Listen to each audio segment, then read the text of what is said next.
Feminists argue that relationships between men and women in the family is male-dominated, patriarchal.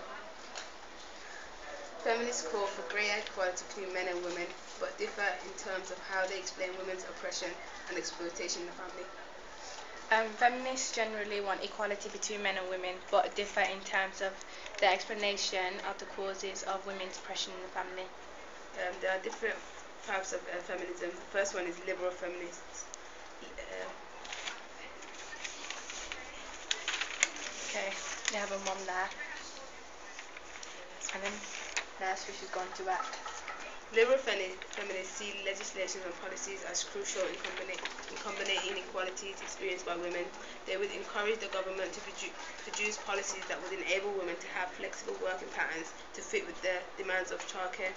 Somerville 2000 argued that family-friendly policies can have positive effects on parents as they create increasing choices for women. The Marxist feminists explain women's situation in terms of capitalism. For example, Ansley 1972 argued that the traditional housewife role was to provide support for her husband by acting as a safety valve.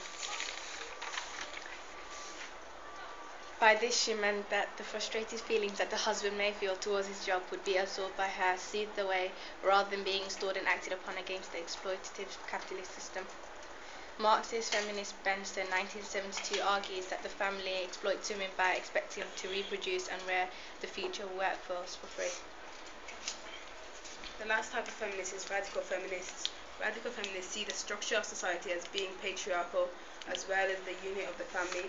They argue that sexism is embedded in all of the institutions of society, and patriarchal ideology presents women's triple shifts as normal. Radical feminists see the family as a very oppressive system in which men can exert their patriarchal power. The most extreme way in which this is exerted is in domestic violence.